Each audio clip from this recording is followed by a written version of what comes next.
बिस्मिल्लाहिर्रहमानिर्रहीम। आज से हम लोग यूनिट नंबर 27 जो कि फिजिक्स सेकेंड ईयर के एंड्स के चैप्टर्स हैं, जिसका ताल्लुक न्यूक्लियर फिजिक्स से है, उसी से रिलेटेड एक टॉपिक को आज हम लोग डिस्कस करेंगे। आज हम लोग जिस टॉपिक को डिस्कस करेंगे स्टूडेंट्स, उसका टाइटल है न्यूक्लियर रिएक्टर, और ये उसी टॉपिक की कंटिन्यूएशन है जो लास्ट सेगमेंट में हम लोगों ने स्टडी किया। लास्ट सेगमेंट में हम लोगों ने न्यूक्लियर रिएक्शंस को स्टडी किया था, जिसमें न्यूक्लियर फिजन रिएक्शन था और न्यूक्लियर फ्यूजन रिएक्शन था। जैसा कि मैंने आपको बताया था कि न्यूक्लियर फिजन रिएक्शन जो है वो दो तरह के हैं। याद रखिएगा कि न्यूक्लियर फिजन रिएक्शंस दो तरह के हैं। एक होता है कंट्रोल्ड न्यूक्लियर फिजन रिएक्शन और दूसरा होता है अनकंट्रोल्ड न्यूक्लियर फिजन रिएक्शन। तो पिछले लेक्चर्स में जिन एग्जाम्पल्स पर हम लोगों ने बात की थी, उसका ताल्लुक जो था वो अनकंट्रोल्ड न्यूक्लियर फिजन रिएक्शन से था, जो कि normally atomic bomb, nuclear bomb में इस्तेमाल होता है।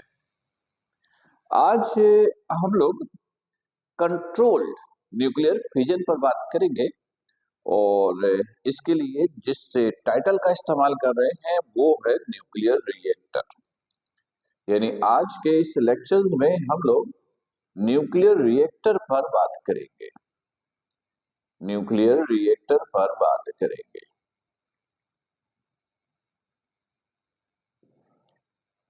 स्टूडेंट्स, ये जो न्यूक्लियर रिएक्टर है, ये हम लोग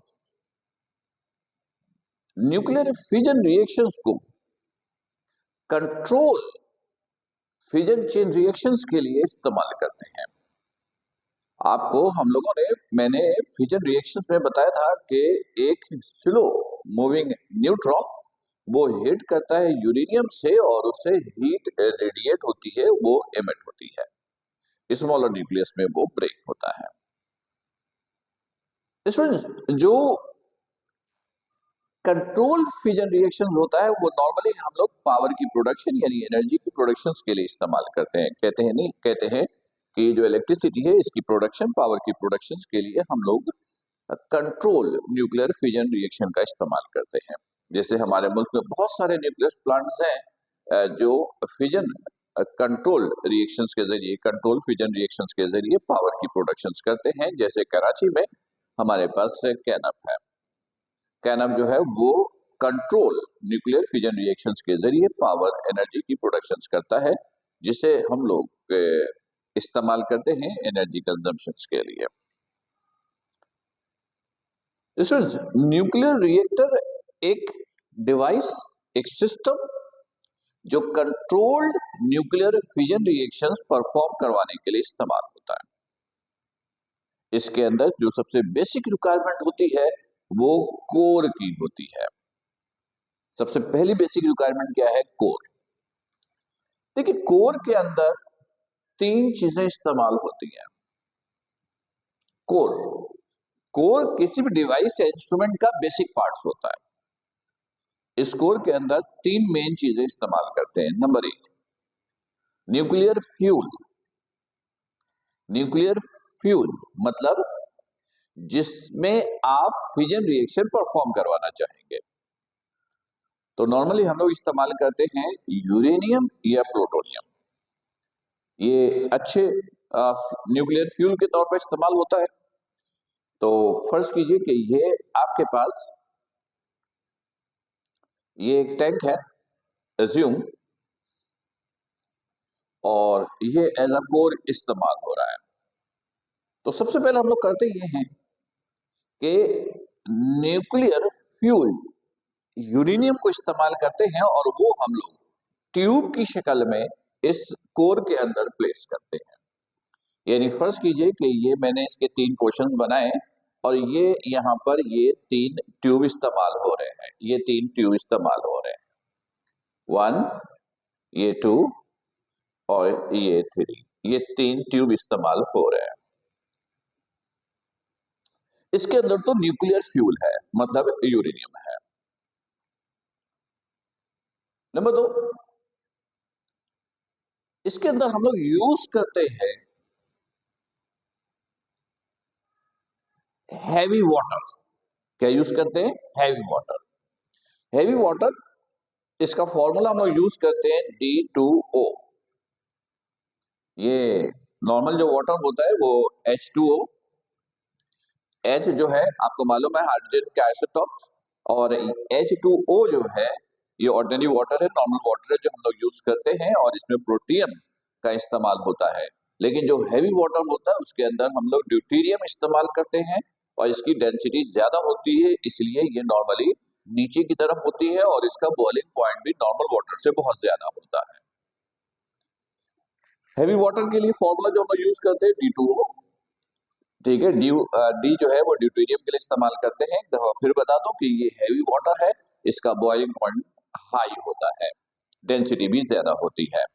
तो नॉर्मली यहां से इसके जरिए, यानी ये सब अज्यूम कि ये हमने एक सोर्स रखा और यहां से आपने हैवी वाटर को एंटर करना है। ये हैवी वाटर है, ये हैवी वाटर है। अगर आपको दिख रहा हो, अगर आपको दिख रहा हो, ये हैवी वाटर है, ये हैवी वाटर है, इसके अंदर ये भरी हुई है, ये हैवी वाटर है। फिर स्टूडेंट्स आपको मालूम है कि न्यूक्लियर फिजन रिएक्शन में एक न्यूक्लियस जो है वो 3 न्यूट्रॉन प्रोड्यूस करता है, और जिसकी स्पीड भी ज्यादा होती है। तो याद रखिएगा कि उन स्पीड्स को स्लो डाउन करने के लिए, मॉडरेट करने के लिए, एज अ मॉडरेटर हम लोग ये हैवी वाटर का इस्तेमाल करते हैं। ये जो हैवी वाटर है वो एज अ मॉडरेटर इस्तेमाल होता है न्यूक्लियर रिएक्टर के अंदर। इसकी डेंसिटी ज्यादा होती है, और चूंकि न्यूक्लियर फिजन रिएक्शंस में जो न्यूट्रॉन की प्रोडक्शन होती है, एक सिंगल यूरेनियम न्यूक्लियस से 3 न्यूट्रॉन्स निकलते हैं जिनकी स्पीड भी ज्यादा होती है। ये हैवी वाटर से जब उनका कोलिजन होता है तो उसकी स्पीड वो स्लो डाउन कर देता है, उसकी एनर्जी अब्सॉर्ब कर लेता है, जिसकी वजह से उसकी स्पीड स्लो हो जाती है। और ये एज अ मॉडरेटर, यानी न्यूट्रॉन की स्पीड्स को मॉडरेट करने के लिए हम लोग इसका इस्तेमाल करते हैं। अच्छा स्टूडेंट्स, अब आपको मालूम है कि एक सिंगल यूरेनियम जो है वो 3 न्यूट्रॉन की एमिशंस कर देता है, लेकिन चूंकि हम लोग कंट्रोल करना चाहते हैं, हम नहीं चाहते हैं कि वो न्यूट्रॉन मल्टीप्लाई होता जाए और रिएक्शन जो है वो मल्टीप्लाई होता जाए, यानी रिएक्शन हमारे कंट्रोल में हो। फॉर एग्जाम्पल कि हम चाहते हैं कि यूरेनियम से जो 3 न्यूट्रॉन निकल रहा है उसमें से सिर्फ एक ही न्यूट्रॉन जो है वो रिएक्शन में हिस्सा ले, तो उसके लिए हम लोग करते ये हैं कि इसमें कार्बन की एक रॉड इस्तेमाल करते हैं। ये रॉड इस्तेमाल करते हैं, फर्स्ट कीजिए ये रॉड है, ये कार्बन की रॉड है, और ये जो न्यूट्रॉन प्रोड्यूस होता है उसको एब्जॉर्ब कर लेता है, उसको खींच लेता है, अपने पास रोक लेता है, ये उसको अपने पास स्टोर कर लेता है। समझ लीजिए कि मतलब ऐसी सिचुएशन में न्यूट्रॉन को ले आता है कि वो फर्दर रिएक्शन में हिस्सा नहीं ले पाता।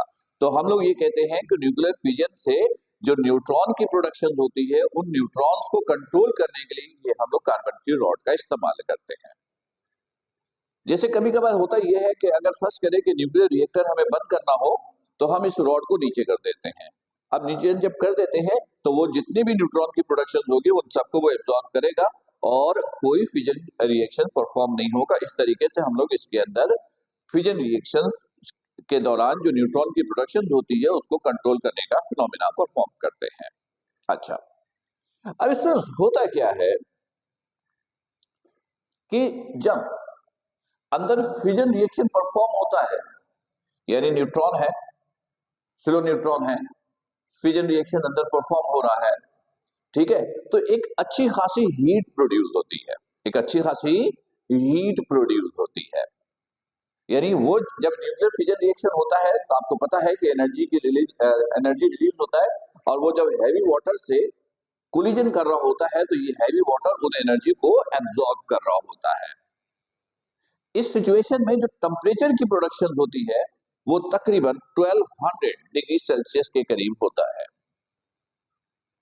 लेकिन चूंकि ये हैवी वाटर है, इसकी डेंसिटी ज्यादा है, बॉइलिंग पॉइंट इसका ज्यादा है, और हाई प्रेशर से चूंकि हम हैवी वाटर को एंटर करते हैं, और जब प्रेशर हाई प्रेशर से एंटर करते हैं तो उसका बॉइलिंग पॉइंट और बढ़ जाता है, जिसकी वजह से इतना ज्यादा टेम्परेचर प्रोड्यूस करने के बावजूद ये हैवी वाटर जो है वो वेपर में वेपर में कन्वर्ट नहीं होता, स्टीम में कन्वर्ट नहीं होता। अच्छा, जब ये हाई एनर्जी वाला जो हैवी वाटर है, जब इसके अंदर ये प्रोडक्शन होती है, यानी जब फ्यूजन रिएक्शन हुआ, एनर्जी रिलीज हुई और हैवी वाटर से कोलिजन के दौरान हैवी वाटर वो एनर्जी एब्जॉर्ब कर लेता है, तो वो एनर्जी फिर हम लोग यहाँ पर एक ट्यूब के जरिए एक हीट एक्सचेंजर्स के अंदर एंटर कर देते हैं। यानी ये एक हीट एक्सचेंजर है, ये एक हीट एक्सचेंजर है, ये एक हीट एक्सचेंजर है, ये एक हीट एक्सचेंजर है। हम इसका कनेक्शन भी इससे फिलहाल दे देते हैं। ये हीट एक्सचेंजर है, यानी ये जो हैवी वाटर है वो सब यहां से यहां दाखिल होता है।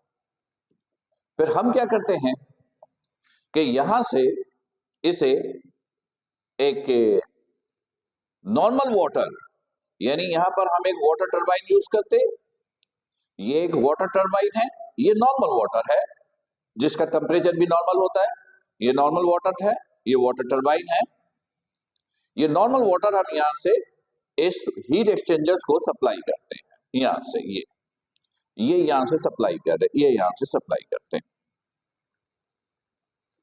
अच्छा, जब ये सप्लाई होता है तो इधर देखिएगा, फिलहाल अभी इसका कनेक्शन हम नहीं दे रहे, ये सप्लाई हुआ, तो जब नॉर्मल वाटर, ये जो नॉर्मल वाटर इधर से दाखिल हुआ और इधर जो हैवी वाटर ऑलरेडी है, जब ये एंटर होता है तो हीट एक्सचेंज होता है, क्योंकि जो हैवी वाटर आया है उसका टेम्परेचर तो बहुत ज्यादा है और ये तो नॉर्मल वाटर है, तो जब ये एंटर होता है तो ये यहां से वो हीट एब्जॉर्ब करता है, और जब ये हीट एब्जॉर्ब करता है तो वो वेपर में कन्वर्ट होता है, वो एक स्टीम जनरेट करता है। वो इस स्टीम को हम लोग यहां से रिसीव करते हैं और इसको रिसीव करने के बाद हम लोग एक स्टीम टरबाइन के पास इसको हम पहुंचा देते हैं। ये एक स्टीम टरबाइन है, ये एक स्टीम टरबाइन है, इसके पास हम लोगों ने यहां से इसको पहुंचा दी। जब ये स्टीम टरबाइन के पास आ जाता है तो इसका मतलब है कि वो एक, यहां पर स्टीम टरबाइन के अंदर एक फैन लगा होता है, तो वो फैन ऑन हो जाता है और वो फैन अपने फंक्शंस के दौरान इस स्टीम को यूज करके ईएमएफ की जनरेशन करता है। यानी इसके साथ हम लोग करते क्या है कि एक जनरेटर लगा देते हैं, ये एक जनरेटर है जो ये जनरेटर है जो उस हीट टरबाइन की एनर्जी को इस्तेमाल करके उस हीट को ईएमएफ में कन्वर्ट करता है और उस ईएमएफ को हम फिर अपने अदर पर्पसेस के लिए इस्तेमाल करते हैं, यानी अपनी कंजम्पशन एनर्जी की प्रोडक्शन के लिए प्रोडक्शन होती है और उस एनर्जी को हम लोग इस्तेमाल कर रहे होते हैं। अच्छा, लेकिन जब ये हीट इस टरबाइन में आता है ना तो इसका टेम्परेचर थोड़ा कम हो चुका होता है और इसका टेम्परेचर तकरीबन 300 डिग्री सेल्सियस तक होता है। फिर हम लोग क्या करते हैं कि इसके साथ यहां पर एक कंडेंसर यूज कर देते हैं, जो यहां से आने वाली हीट को, जिसका टेम्परेचर तकरीबन 300 डिग्री सेल्सियस होता है, यहां से आने वाले हीट को कंडेंस करता है, और कंडेंस करता है तो वो दोबारा उसको लिक्विफाई कर देता है, और ये वो लिक्विफाई करने के बाद वो दोबारा इसके साथ कनेक्ट हो जाता है और वो लिक्विड, वो वाटर इसके अंदर वापस आ जाती है। और ये जो आपके पास हैवी वाटर है, ये जो हैवी वाटर यहाँ जो कूल हुआ था नॉर्मल वाटर की एक्सचेंज की वजह से, ये नॉर्मल वाटर फिर दोबारा इसके अंदर हाई प्रेशर से यहां से ये दाखिल हो जाती है। तो स्टूडेंट, इस तरीके से ये प्रोसेस जो है वो कंटिन्यू हो रहा होता है। मैं एक दफा फिर आपको ये सारा प्रोसेस जो है वो रिपीट कर रहा हूं, आप लोग एक दफा फिर सुनिए और समझिएगा। ये न्यूक्लियर रिएक्टर का मेन पार्ट है जिसको हम लोगों ने कोर कहा। इस कोर के अंदर एक न्यूक्लियर फ्यूल है, इसके अंदर हम लोग यूरेनियम इस्तेमाल करते हैं। अच्छा स्टूडेंट, ये भी बता दूं कि जो यूरेनियम इस्तेमाल करते हैं एज अ फ्यूल, वो यूरेनियम 235 होता है, और जो ये यूरेनियम का आइसोटॉप है। एक्चुअल यूरेनियम जो है वो यूरेनियम 238 है, और इस यूरेनियम में हम यूरेनियम 235 जो है वो सिर्फ 0.7% का होता है। तो यहां जो एज अ फ्यूल इस्तेमाल होता है न्यूक्लियर फ्यूल इस्तेमाल होता है वो यूरेनियम 235 होता है, वो यूरेनियम 235 है, ये ज़हन में रखिएगा।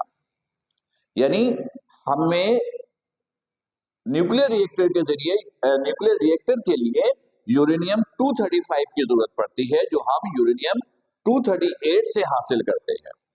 तो इन न्यूक्लियर फ्यूल्स के जो ट्यूब्स है, इसके अंदर यूरेनियम 235 जो है वो स्टोर होता है। Heavy water as a moderator इस्तेमाल करते हैं ताकि जो फिजन रिएक्शंस हो और उससे जो न्यूट्रॉन की प्रोडक्शन हो वो हैवी वाटर के साथ कोलिजन्स के दौरान वो उसको स्लो डाउन कर दे, उसकी स्पीड को मॉडरेट कर दे, नॉर्मल कर दे।